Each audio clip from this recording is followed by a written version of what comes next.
everybody. In this video, we are going to start with mechanical properties of solids. Okay, so सबसे पहली चीज मैं आपको बताने वाली हूँ, ये चैप्टर बहुत इजी है, बहुत छोटा सा चैप्टर है, बहुत जल्दी हो जाएगा. Let's get started with deforming force. सबसे पहले व्हाट इज डिफॉर्मिंग फोर्स, ये क्वेश्चन आपके दिमाग में आना चाहिए, मेरे दिमाग में भी आया. चलिए, a force which changes the shape of the size of a body is called as deforming force.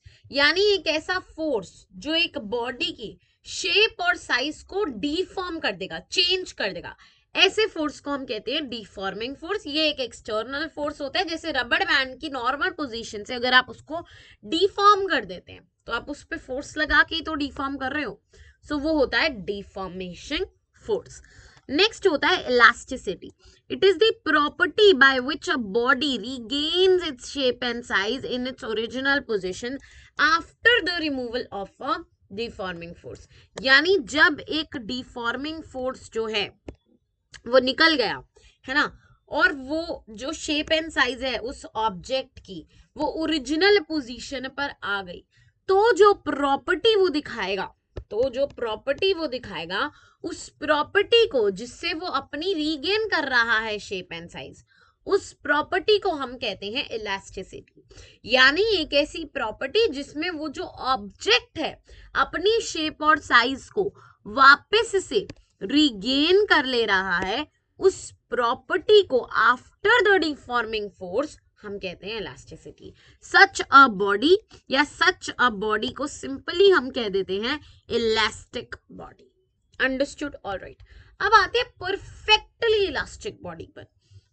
एक ऐसी बॉडी जो कि रीगेन कर लेगी अपनी पूरी shape, original size and shape completely, एकदम बढ़िया से, पूरा अच्छे से, इमीडिएटली, जैसे ही आपने डिफॉर्मिंग फोर्स हटाया वैसे ही, और एकदम बढ़िया से वैसी ही कंडीशन में आ जाएगी जैसी में थी.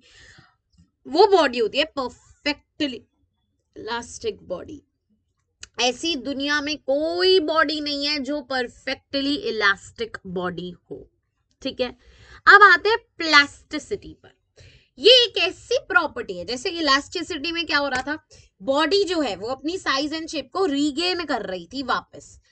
इसमें क्या होता है, it does not regain back it's original position even after the force is removed. जब जो डिफॉर्मिंग फोर्स है वो रिमूव कर दिया गया, उसके बाद भी जो बॉडी है वो दोबारा से अपनी shape and size regain back नहीं कर रही, तब हम उसको कहते हैं, उस प्रॉपर्टी को हम कहते हैं प्लास्टिसिटी, और उन ऑब्जेक्ट्स को हम कहते हैं प्लास्टिक ऑब्जेक्ट्स. Alright, okay.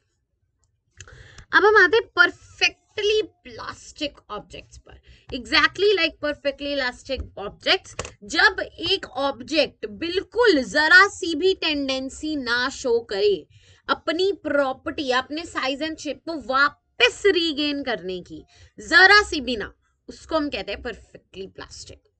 अब यहां से बड़ी इंपॉर्टेंट हो जाती हैं चीजें. सबसे पहला आता है स्ट्रेस. स्ट्रेस क्या होता है? स्ट्रेस एक इंटरनल फोर्स होता है बॉडी का. अब जैसे मैंने रबड़ बैंड खींचा या मैंने नाड़ा खींचा, कोई उसको खींच के वो वापस अपनी ओरिजिनल पोजीशन पे आ जाता है. क्यों भाई? वो वापस अपनी ओरिजिनल पोजीशन पे इसीलिए आ जाता है क्योंकि उसके अंदर एक इंटरनल रिस्टोरेशन फोर्स होता है. एक इंटरनल रिस्टोरेशन फोर्स जो एक पर्टिकुलर एरिया पे काम कर रहा होता है, और वो जो इंटरनल रिस्टोरेशन फोर्स होता है जो एक पर्टिकुलर एरिया पे काम कर रहा होता है, उस इंटरनल रिस्टोरेशन फोर्स को हम कहते हैं स्ट्रेस. यानी कि what is stress? It is the internal restoration force acting per unit area. एक चीज और याद रखना, restoration force is equal and opposite to deforming force. Clear? Alright.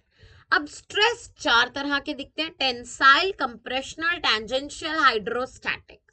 Tensile stress एक ऐसा स्ट्रेस होता है जो कि लेंथ जब इंक्रीज होती है किसी ऑब्जेक्ट की, जब भी एक इलास्टिक ऑब्जेक्ट आप लोगे, या तो उसकी शेप आप इंक्रीज करवा दोगे लेंथ, या डिक्रीज करा दोगे, या उसको पूरा डिफॉर्म करा दोगे हर साइड से, हर एंगल से, तो जब आप उस ऑब्जेक्ट की लेंथ को इंक्रीज करवाते हो तो जो उसमें जो इंटरनल स्ट्रेस एक्सर्ट होता है उसको हम कहते हैं टेंसाइल स्ट्रेस, इसी को ही हम कहते हैं लॉन्गिट्यूडिनल स्ट्रेस। ठीक है। जब सेकेंड है कंप्रेशनल स्ट्रेस, जब डिक्रीज होने पर, डिक्रीज लेंथ डिक्रीज होने पर जो स्ट्रेस एक्सर्ट होता है एक बॉडी का उसको हम कहते हैं compressional stress. Longitudinal increase, compressional decrease. Hydrostatic stress, third stress. Hydrostatic तब होता है जब यूनिफॉर्म यानी हर जगह से all the sides, okay, all the sides of the body is being exerted by a deformation force और हर जगह पर स्ट्रेस एक्सर्ट हो रहा है, वो होता है हाइड्रोस्टैटिक स्ट्रेस। फिर आता है टेंजेंशियल स्ट्रेस, एक ऐसा स्ट्रेस जो डिफॉर्मिंग फोर्स के टेंजेंशियली एक्ट करता है, टेंजेंशियली, और पूरी बॉडी को वापस उसी शेप और साइज में ले आता है। इतना समझ आया? इतना समझ आया जितना अभी पढ़ाया? ऑलराइट, अब हम आते हैं आगे। स्ट्रेन, स्ट्रेन भी बड़ा ही इंपॉर्टेंट टॉपिक है। स्ट्रेन क्या है? Strain is the ratio of change of any dimension in any dimension, volume, length, mass, any. Particularly we are going to talk about 3। तो स्ट्रेन क्या है? Basically change in dimension upon the original dimension. Okay, so strain is longitudinal, obviously related to length, volumetric related to volume, and shear जो है वो related to parallel lines होता है। ये भी आपको समझ आएगा।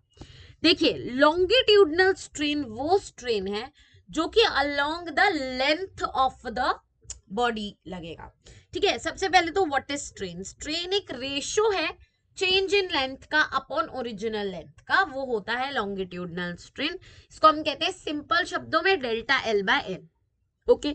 Volumetric delta V by V, change in volume of stress लगाने पे, स्ट्रेस लगाने पे जो ऑब्जेक्ट है उसकी लेंथ भी बदल सकती है, लेंथ बदलेगी तो लॉन्गिट्यूडनल, वॉल्यूम बदलेगा तो वॉल्यूमेट्रिक। ओके। शियर, शेयर क्या है? डिस्टेंस। शेयर क्या है? Distance, displacement between two parallel lines. Understood? जल्दी बोलो। ओके, अब हम आते हैं इलास्टिक लिमिट पे। क्या होती है elastic limit? Elastic limit is the maximum stress, stress है ये जो एक बॉडी हैंडल कर सकती है। मेरी एक लिमिट है, मैं 40 डेसिबल पे चिल्ला सकती हूँ, इससे से ज्यादा अगर आप मेरे को चिल्लाने को कहोगे मेरी आवाज फट जाएगी। That is limit. ठीक है। ऐसे ही इलास्टिक लिमिट होती है, एक ऑब्जेक्ट एक पर्टिकुलर इलास्टिक की लिमिट के अंदर ही काम कर सकता है, उससे ज्यादा काम अगर आपने उससे कराया तो वो खराब हो जाएगा। Very basic, if the deforming force exceeds the elastic limit, अगर डिफॉर्मिंग फोर्स जो है वो इलास्टिक लिमिट को एक्सीड कर जाता है तो बॉडी परमानेंटली डिफॉर्म हो जाती है, या फिर हम उस बॉडी को ओवरस्ट्रेन्ड बॉडी कह देते हैं। इतना समझ आया? यहां तक कुछ नहीं था समझने का, सिर्फ बेसिक चीजें समझ आया। ऑलराइट, अब आता है Hooke's law.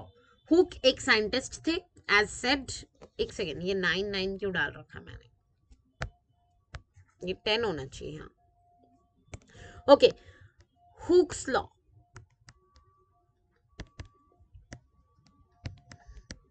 Hooke's law, hook कहते हैं कि जो एक्सटेंशन एक वायर में प्रोड्यूस होगा, यानी कि जो स्ट्रेस है वो डायरेक्टली प्रोपोर्शनल होगा उसके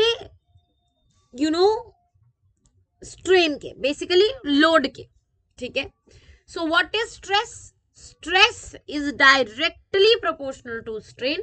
प्रोपोर्शनैलिटी हटाएंगे तो कांस्टेंट लगाएंगे, कांस्टेंट लगाएंगे तो उस कांस्टेंट को हम कहते हैं मॉड्यूलस ऑफ इलास्टिसिटी, यानी कि जिसको आप कह सकते हो कोएफिशिएंट ऑफ इलास्टिसिटी। क्या मतलब बताया मैंने आपको?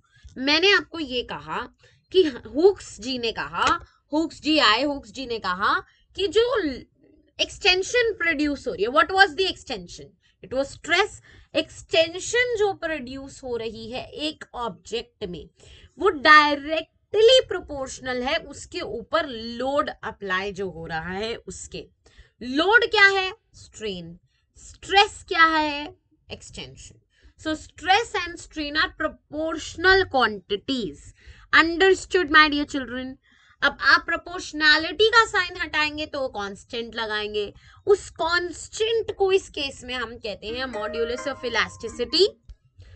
ठीक है, इस कांस्टेंट को हम कहते हैं मॉड्यूलस ऑफ इलास्टिसिटी या फिर कोएफिशिएंट ऑफ इलास्टिसिटी। क्लियर? अब हम आते हैं मॉड्यूलस ऑफ इलास्टिसिटी पर। What is modulus of elasticity? Modulus of elasticity is the, तो मॉड्यूलस ऑफ इलास्टिसिटी ना तीन तरह के होते हैं, बल्क, यंग, शेयर, अभी बताऊंगी। ठीक है, तो मॉड्यूलस ऑफ इलास्टिसिटी और coefficient of elasticity is defined as the ratio of stress upon strain. Simple. Stress upon strain का जो ratio है वो है modulus of elasticity. Simple. It is the constant of proportionality का क्या बोलते हैं, coefficient. Simple. Okay. So अब हम आते हैं मॉड्यूलस ऑफ इलास्टिसिटी। तीन तरह के मॉड्यूलस ऑफ इलास्टिसिटी हमारे पास हैं। एक है यंग्स मॉड्यूलस, एक है बल्क मॉड्यूलस, एक है शेयर मॉड्यूलस। अगर मैं यंग्स मॉड्यूलस ऑफ इलास्टिसिटी की बात करूं, इसको हम y से डिनोट करते हैं। बहुत इंपॉर्टेंट है, जो आप सबसे ज्यादा क्वेश्चन देखोगे ना अपने पेपर में वो आप इसी के ही देखोगे। आपको बल्क से इतने नहीं आएंगे, आपको उससे भी नहीं आएंगे इतने शेयर से, लेकिन आपको इससे जरूर आएंगे। और एक स्ट्रेस स्ट्रेन कर्व, ये दो चीजें बहुत इंपॉर्टेंट है। ठीक है, तो what is Y? Y is basically again modulus of elasticity only, but ये मॉड्यूलस ऑफ इलास्टिसिटी सिर्फ longitudinal strain upon longitudinal stress का, ओ सॉरी उल्टा बोल दिया, longitudinal stress upon longitudinal strain, यानी कि y is as good as f upon a divided by delta L by L, which is as good as y is equals to fa upon delta into delta L, sorry L upon delta L. This means ये क्या है हमारा stress, ये क्या है हमारा strain. इन दोनों को आपस में पहले डिवाइड होना था, लेकिन क्योंकि रेसिप्रोकल करके ये मल्टीप्लाई हो गए, तो इनका जो फाइनल फॉर्मूला हमारे पास आया वो आया force upon pi r square which is area into delta into L upon delta L. इसका जो यूनिट है एसआई यूनिट वो है pascal which is as good as pressure. Alright,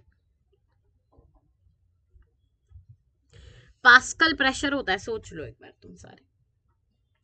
तुम सारे बहुत ज्यादा वो होते जा रहे, बिल्कुल सही, पास्कल। ऑलराइट, ओके, इसका एक और बड़ा अच्छा फॉर्मूला है, ये वाला फॉर्मूला बहुत यूज होता है, मोस्ट इंपॉर्टेंट। अगेन ये क्वेश्चन न्यूमेरिकल में बड़ा यूज होता है, और एक न्यूमेरिकल इसमें से 2 मार्कर या 3 मार्कर आप एक्सपेक्ट कर सकते हो चैप्टर में से।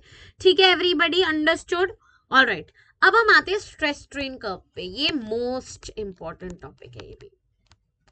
देखिए, स्ट्रेस स्ट्रेन कर्व की ना बहुत बड़ी इंफॉर्मेशन होती है हमारे पास, ऐसे 2 पेज की, 3 पेज की फॉर दैट मैटर। ठीक है, तो मैं आपको स्ट्रेस स्ट्रेन कर्व समझाने वाली हूँ। क्या आपको ये वाला O से A तक का रीजन दिख रहा है? क्या दिख रहा है ये आपको? इसको हम कहते हैं इलास्टिक रीजन। इसको हम क्या कहते हैं? Elastic region. चलो शुरू करते हैं। When the strain is small, the initial portion OA, ठीक है, of the graph is a straight line. Straight line नहीं है, स्ट्रेट लाइन है कि नहीं, है ना? तो जब initial portion of the graph is a straight line, मतलब कि stress is directly proportional to the strain. ये ग्राफ आता है, सुन लो मेरी बात को ढंग से, यानी जब आप इनिशियल पोर्शन ऑफ ग्राफ को देख रहे हो तो आपको पता चल रहा है कि स्ट्रेस जो है वो डायरेक्टली प्रोपोर्शनल है किसके? स्ट्रेन के। ये चीज सबसे पहली चीज इंपॉर्टेंट जो आपके मार्क्स हो जानी चाहिए रजिस्टर्स में। तो ग्राफ स्ट्रेट लाइन बनेगा O से A तक, वो इसीलिए क्योंकि यहां पर इस वाले लिमिट में स्ट्रेस जो है वो डायरेक्टली प्रोपोर्शनल है स्ट्रेन के। ऑलराइट, फिर A को हम कहते हैं प्रोपोर्शनल लिमिट, यानी यहां तक इस OA तक ये जो है ये प्रोपोर्शनैलिटी में जिएगा, मतलब कि ये डायरेक्टली प्रोपोर्शनल का रिलेशनशिप जो है वो फॉलो करेगा। फिर हम जाते हैं रीजन A to B पर। फिर हम कहां जाते हैं? A to B पर। A to B में क्या होता है, बड़े ध्यान से सुनना। बड़ी ध्यान से सुनो, मैं बड़ी इंपॉर्टेंट चीजें बता रही हूँ आपको इस समय। ए टू बी में क्या होता है, स्लाइटली कर्व हो जाता है, यानी कि अगर आप ये ध्यान से देखो, ये ऐसे हो गया, देखा आपने, ये कैसे हो गया, ये ऐसे हो गया। वो इसीलिए क्योंकि इस रीजन में एट दिस स्टेज अब जो हमारा ग्राफ है वो stress is not directly proportional to strain. अब जो हमारा ग्राफ है वो बिल्कुल भी प्रोपोर्शनल नहीं है। So at this stage stress is not directly proportional to the strain, इस स्टेज पे, ठीक है। ऑलराइट, ए टू बी वाली स्टेज पे, तो ए टू बी वाली स्टेज पे जो है हमारा ग्राफ बिल्कुल भी डायरेक्टली प्रोपोर्शनल नहीं है, ए टू बी वाली स्टेज पे। क्लियर? अब हाउएवर अगर हम लोड ओ से ए के बीच में हटा दें तो वो वापस जो है एक रिट्रैक्ट हो जाएगा बी ए ओ लाइन पे। यानी अगर मैं लोड हटा दूं तो हो सकता है ये वापस ऐसे सीधा आ जाए और ये सीधा चल पड़े, सीधा चल पड़े, ठीक है। अगर मैं लोड हटा दूं, मतलब मैं स्ट्रेन को हटा दूं, अब क्या होता है, entire portion O B is called as the elastic limit और द यील्ड पॉइंट। अब स्ट्रेस एट दिस पॉइंट, इस पॉइंट पे जो स्ट्रेस है उसको हम कहते हैं यील्ड स्ट्रेंथ। ओके, अब अगर मैं वायर को स्ट्रेच कर दूं बियॉन्ड द इलास्टिक लिमिट, यानी कि मैं ओ बी से भी ज्यादा, इससे भी ज्यादा जो है यहां ले आऊं, तो क्या होता है, ग्राफ नीचे चला जाता है। तो क्या होता है, ग्राफ नीचे चला जाता है, जिसका मतलब अब एक परमानेंट इंक्रीज इन लेंथ आ गया, ठीक है। इसका क्या मतलब है, if the wire is stretched beyond the elastic limit, तो स्ट्रेस क्या हुआ, रैपिडली इंक्रीज हो जाएगा, जिसकी वजह से wire will not come back to its original position. अब आपने देखा स्ट्रेस अभी तक स्ट्रेस इंक्रीज हो रहा था, अब स्ट्रेन एकदम रैपिडली वो हो गया, ठीक है, और स्ट्रेस नहीं बढ़ा, जिसकी वजह से यहां क्या हुआ, यहां क्या हुआ, यहां क्या हुआ, परमानेंट, यहां क्या आ गया, परमानेंट एक वो आ गया सर्विक्स, परमानेंट यहां पर एक वो आ गया डैश्ड कर्व, इसको हम कहते हैं CO, इसको हम कहते हैं COC। Clear everybody? ऑलराइट। अब if the wire is stretch beyond the elastic limit, ये मैंने आपको बता दिया, स्ट्रेन रैपिडली इंक्रीज होगा, there is some permanent increase in the length और the wire is said to have a permanent set. Wire के अंदर क्या हो जाता है, एक परमानेंट सेट जो है वो अक्वायर हो जाता है, ठीक है। Okay, now the fact that curve is not retraced on reversing the strain is elastic hysterical, यानी कि जब आपका जो स्ट्रेन है वो वापस से उस लाइन पर नहीं आ रहा जिस लाइन पे उसको आना चाहिए, तो वो उस चीज को हम कहते हैं इलास्टिक हिस्टेरिसिस।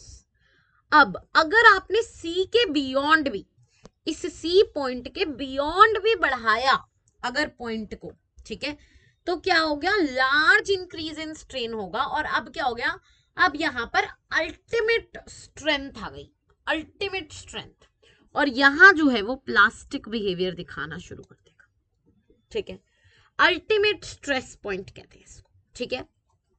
अब इसके बाद अगर आपने बियॉन्ड डी में चले गया, डी, अब सी के बाद आपने यहां ले आए, ठीक है, अब आप आगे और आगे चले गए, तो एक रीजन आएगा ई, जहां पर जाके वायर जो है वो ब्रेक हो जाएगी। इस पॉइंट पे वायर के अंदर जो है कंस्ट्रक्शंस आनी शुरू हो जाती है बिटवीन डी ई, जिनको हम कहते हैं नेक्स एंड वेस्ट्स, और नेक्स एंड वेस्ट आते ही जो अगला स्टेप होता है वो होता है fracture point, which is the breaking of the point.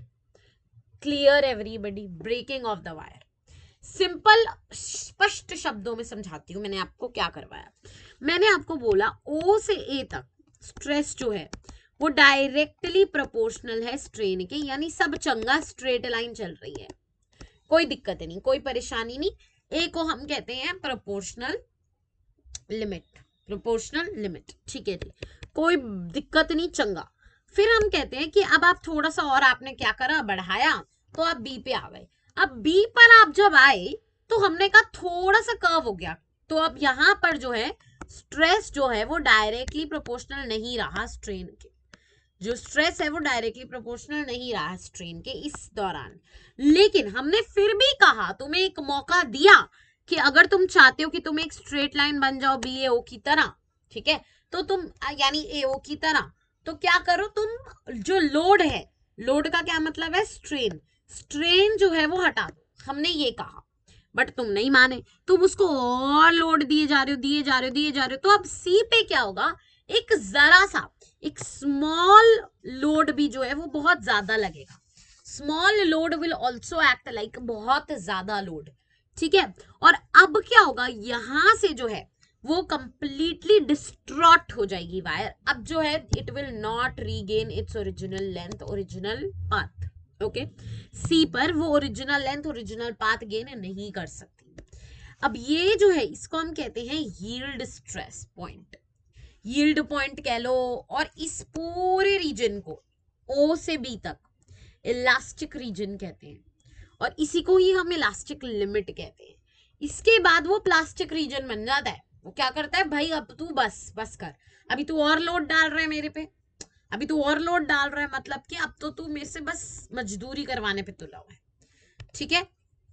फिर आपने सी के बियॉन्ड भी जो है वो बढ़ाया, अब यहां पर तो बहुत रैपिड इंक्रीज होता है लोड में, रैपिडली जो लोड है यानी स्ट्रेस है, स्ट्रेन सॉरी, वो बहुत ज्यादा ही ग्रो करता है, इसको हम डी को कहते हैं अल्टीमेट स्ट्रेस या टेंसाइल स्ट्रेस पॉइंट, क्लियर। उसके बाद यहां से डी के बाद भी आपने लोड बढ़ाया, अभी भी आपको थोड़ी कमी पेशी लग रही थी, इस वाले पॉइंट को हम कहते हैं नेक्स्ट एंड वेस्ट पॉइंट। इसमें क्या होता है, कंस्ट्रक्शंस यानी ब्रेकेजेस दिखनी शुरू हो जाती हैं वायर में, और फाइनली ई पर जाकर एक फ्रैक्चर पॉइंट आ जाता है और जो वायर है वो ब्रेक हो जाती है। आर वी क्लियर एवरीबडी, ये जो चीज मैंने आपको समझाई, are we very very clear? This is most important. It comes for 3 marks, sometimes 2, and sometimes this also may come in a case study. All right, everybody. Very important thing I have explained you today. All right. Moving on, we have ductile materials. अब दो तरह के, actually 3 तरह के materials होते हैं हमारे पास। एक होता है डक्टाइल मटेरियल, एक होता है ब्रिटल मटेरियल, एक होता है मेटालिक या नॉन मेटालिक यानी मेलेबल मटेरियल। डक्टाइल मटेरियल्स, ये वो मटेरियल्स हैं, मटेरियल्स ध्यान से सुनो, materials which have large plastic range, large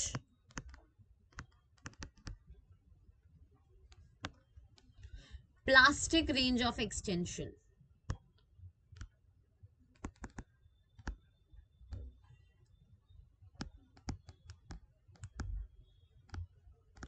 are called, so large plastic range of, क्या हुआ मतलब इसका, ये ग्राफ ध्यान से देखना जो बना रही हूं, ठीक है।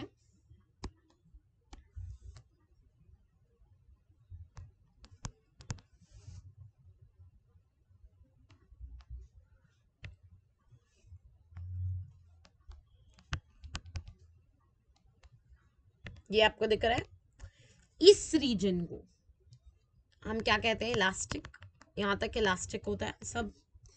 ये आप रीजन देख रहे हो ए से ई तक, ए से ई तक, ए से ई होता है हमारा प्लास्टिक,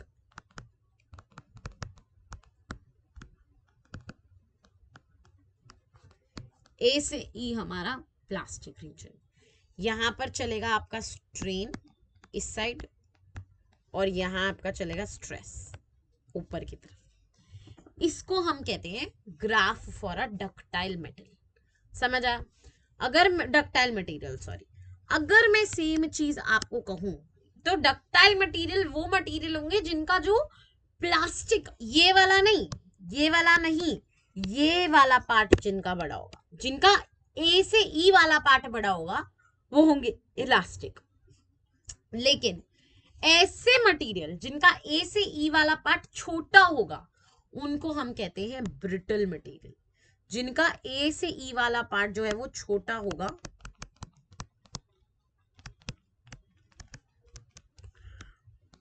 सॉरी, उनको हम कहते हैं ब्रिटल मटेरियल्स। ठीक है, यानी कि the materials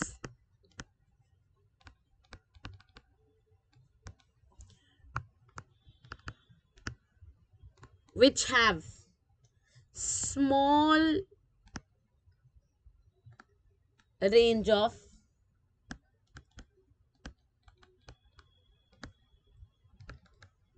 plastic extension,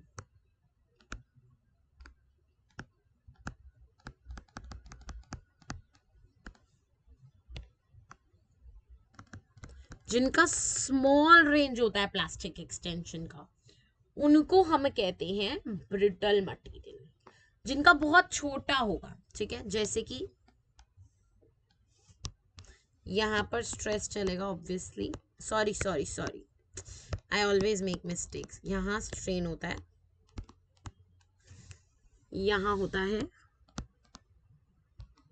stress. ठीक है, तो ये आपका ऐसे जाके सीधा यहां से जब ऐसे हो, ये आपका ब्रेकिंग पॉइंट हो इधर ई, ये वाला पार्ट अब इसमें छोटा है, ऊपर वाले में बड़ा था और इसमें ये वाला बड़ा है, तो ये होते हैं आपके डक्टाइल पार्ट्स। सॉरी, वो ऊपर वाले होते हैं डक्टाइल, नीचे वाले होते हैं ब्रिटल। इसमें क्या है, ब्रिटल। Clear everybody? तो एई को हम क्या कह रहे हैं, एई को हम कह रहे हैं प्लास्टिक पार्ट। Clear everybody? अब आते हैं मेलेबिलिटी। ये केस स्टडी में आता है, मैं तुम्हें सच बता रही हूं, मैं तुम्हें झूठ भी नहीं बोल रही हूँ। 15 मेलिएबिलिटी, मेलिएबिलिटी ये थर्ड प्रॉपर्टीज होती हैं, मेटल्स की प्रॉपर्टीज हैं ये सारी, सबको पता है। मेलिएबिलिटी, तो मेलिएबिलिटी क्या होता है, इसमें जो यील्ड पॉइंट होता है ना, वो एक कंप्रेशन के अंदर आता है। इसमें जो यील्ड पॉइंट होता है that comes under a pressure. ठीक है, the yield point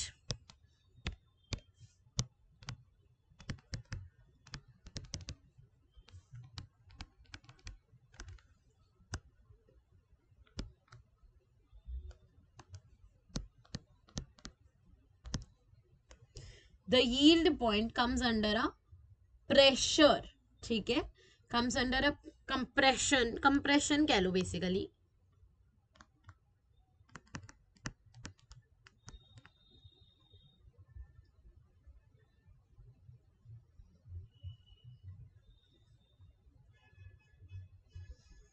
called as crushing point।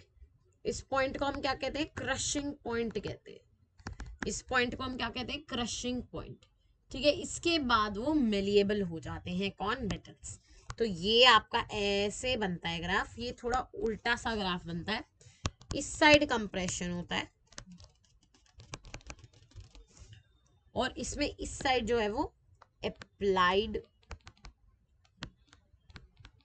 Force होती है। ठीक है, तो ये सीधा आया, सीधा आया, ए पर पहुंचा, ए डैश हो गया ये एक तरह से, और यहां ऐसे करके बी पर पहुंचा। ये जो है यहां तक क्या थी, इलास्टिक लिमिट, ये बी जो बना ये आपका बना crushing point. After B, after B metal becomes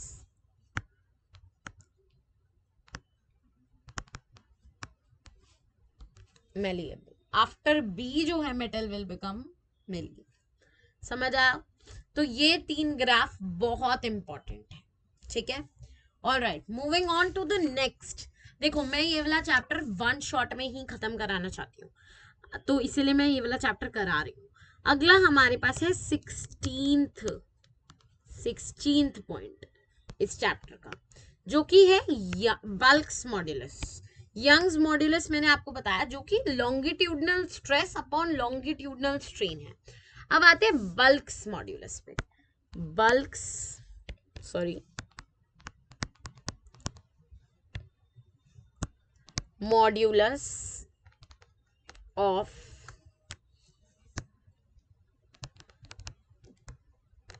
elasticity. अब अगर मैं बल्क मॉड्यूलस की इलास्टिसिटी की बात करूं, सिर्फ बात करते हैं अभी, ठीक है, तो बल्क का जो मॉड्यूलस ऑफ इलास्टिसिटी है वो किसके लिए है?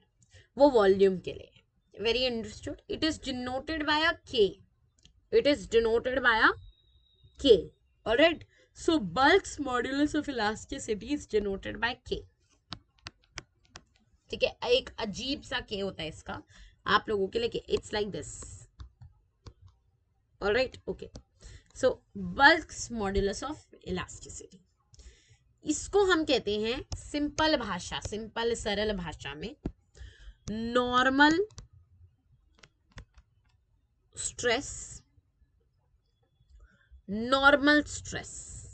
इसको हम वॉल्यूमेट्रिक भी कहते हैं, वॉल्यूमेट्रिक इस पे लगता है strain upon volumetric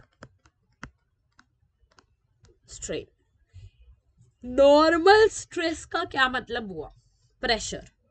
normal stress is the pressure, यानी कि pressure upon volumetric strain is के। Pressure upon volumetric strain is K, which can be as good as F upon A minus F upon A divided by delta V by V, which can be very nicely written as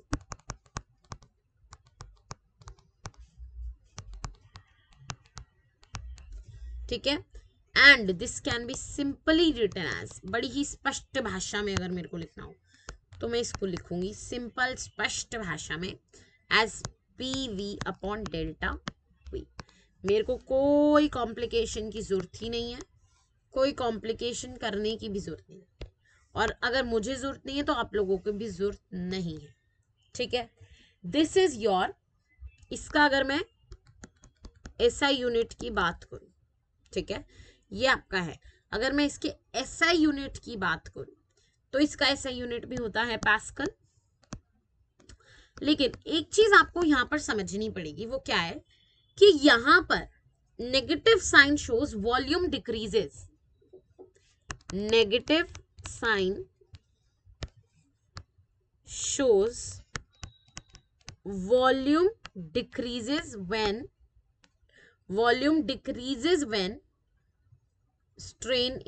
stress increases, ठीक है। तो volume जो है वो increase होगा जब stress जो है वो डिक्रीज होगा, clear? 100%। So volume decreases with an increase in stress, ये चीज आपने पढ़ी बल्क मॉड्यूलस में। अब बल्क मॉड्यूलस का एक और टर्म इसके साथ हम जोड़ते हैं जो कि होता है कंप्रेसिबिलिटी। मैम कंप्रेसिबिलिटी वो कैसे जोड़ते हो? अभी बताती हूँ। कंप्रेसिबिलिटी क्या होता है? It is the reciprocal, it is the reciprocal. Compressibility जो है वो रेसिप्रोकल है, रेसिप्रोकल ऑफ बल्क मॉड्यूलस। ये क्या है? रेसिप्रोकल है किसका? बल्क मॉड्यूलस का। इसको हम वो कहते हैं। तो कंप्रेसिबिलिटी को अगर मुझे डिनोट करना हो तो मैं सिंपल स्पष्ट शब्दों में 1/k लिख सकती हूँ, ठीक है। This is your compressibility, this is your compressibility. Simple स्पष्ट शब्दों में आप डिनोट कर लीजिए कंप्रेसिबिलिटी, बल्क मॉड्यूलस कंप्लीट। अब आपका बचा है लास्ट, जिसको हम कहते हैं मॉड्यूलस ऑफ रिजिडिटी या फिर शियर मॉड्यूलस। इसको हम दो चीजों से डिनोट करते हैं। क्या कहते हैं? मॉड्यूलस ऑफ रिजिडिटी या फिर मॉड्यूलस ऑफ शेयर मॉड्यूलस। इसको हम दोनों चीजों से डिनोट कर सकते हैं, तो मैं आपको दोनों ही चीजें जो है वो बता देती हूँ। सबसे पहला आता है मॉड्यूलस ऑफ रिजिडिटी और फिर आता है शेयर मॉड्यूलस। दोनों ही सेम चीज है, मतलब कैसे भी आप लिखो। मैंने पहले मॉड्यूलस ऑफ रिजिडिटी लिखा है, फिर मैंने शेयर मॉड्यूलस लिखा है, ठीक है।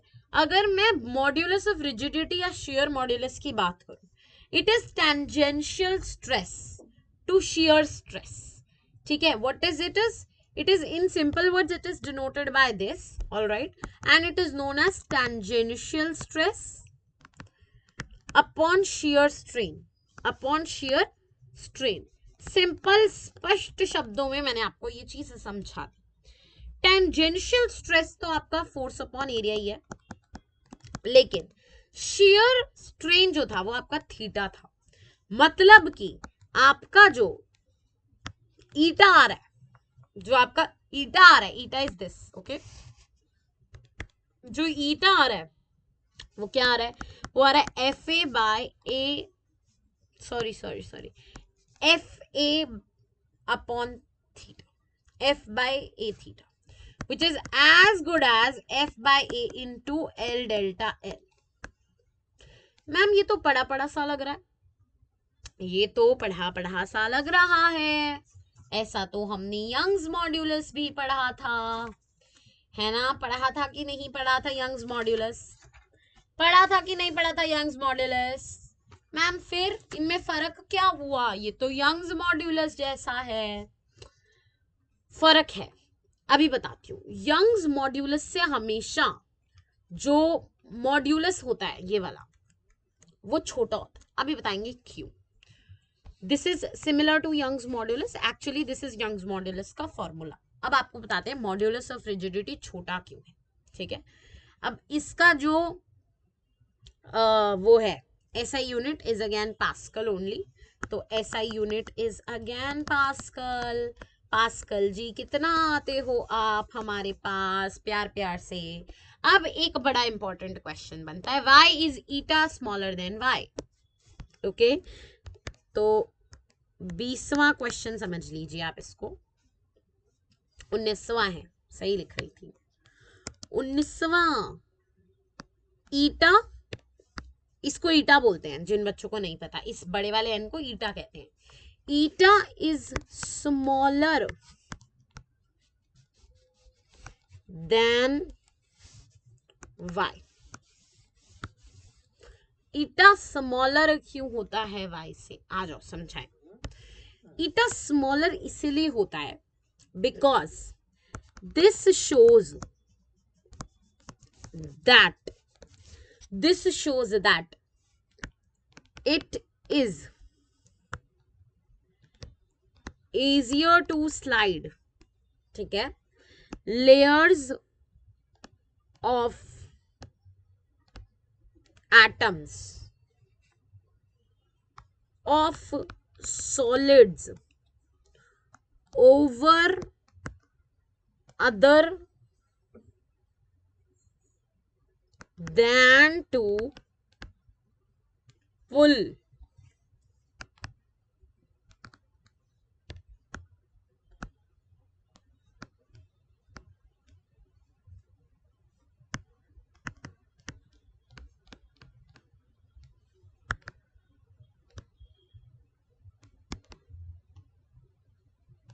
मैंने आपको क्या चीज समझाई? मैंने आपको एक चीज समझाई। क्या चीज समझाई मैं आपको समझाती हूँ। मैंने कहा ये चीज शो करता है, ठीक है, ये चीज शो करता है या ये चीज सिग्निफाई करता है कि ये इजी है कि आप एक लेयर ऑफ सॉलिड के ऊपर दूसरी परत ऑफ सॉलिड चिपका दो, रादर देन उनको स्क्वीज कर दो या फिर उनको अलग अलग कर दो। ये ज्यादा टफ है, अलग करना या स्क्वीज करना ज्यादा टफ है, लेकिन एक लेयर के ऊपर दूसरी लेयर चिपकाना बहुत ही आसान है। And this is what I said when I said about eta is smaller than Young's modulus. एक छोटा सा कंसेप्ट मेरा रह गया था आपको समझाना, इलास्टोमर्स। बहुत ही छोटा सा चीज रह गई थी, मेरे से गलती से स्किप हो गई। इलास्टोमर्स मैं आपको समझाई देती हूँ। 20th elastomers. हाँ जी, चैप्टर कंप्लीट है बढ़िया से। इसके अंदर जो वो वाला टॉपिक है ना आपका, हमारा ये न्यूमेरिकल वाला, वो तो अगली वीडियो में मैं उठाऊंगी। और एक आपका टॉपिक है elastic potential of a stretched wire, वो वाला टॉपिक रह गया है, वो भी मैं आपको अगली वीडियो में ही करा दूंगी, ठीक है? बट न्यूमेरिकल वीडियो पहले आएगी। Elastomers are materials which can be elastically stretched to large values of strain. तो इलास्टोमर्स क्या होते हैं? ये ऐसे होते हैं जिनको आप जितना मर्जी स्ट्रेस करे जाओ ये स्ट्रेंथ हो जाते हैं, क्योंकि these have the potential to get stretch at large values of strain. All right, everybody, with this we have completed the chapter which is mechanical properties of solids. इसमें मैंने आपको तीन चीजें ही मोटी मोटी समझाई हैं, तीन चार चीजें, वही तीन चार चीजों में से एक क्वेश्चन आएगा. अगली वीडियो में 5 न्यूमेरिकल्स कराऊंगी, वही होते हैं 5 न्यूमेरिकल मोस्ट एक्सपेक्टेड इस चैप्टर में से, अदरवाइज नहीं आते. Clear everybody? एक 1 मार्कर आ जाएगा या फिर ये 4 मार्कर केस स्टडी में आ जाएगा चैप्टर. एक 1 मार्कर आ जाएगा प्लस 3 मार्कर आ जाएगा स्ट्रेस स्ट्रेन कर्व, ऐसा कुछ. एक न्यूमेरिकल आ जाएगा हद पार 2 मार्क्स का. तो ये आपका चैप्टर वेरी करता है 3 मार्क्स टू 5 मार्क्स के बीच में. 6 कभी कभी देते हैं और 4 सबसे ज्यादा देते हैं. तो ये चैप्टर जो है वेरी करता है. ठीक है, see you guys in the next one of this chapter only, which is going to be the numerical video. I'll see you guys later. Subscribe till then. Bye bye, take care. Subscribe to CBSE Learners. Thank you.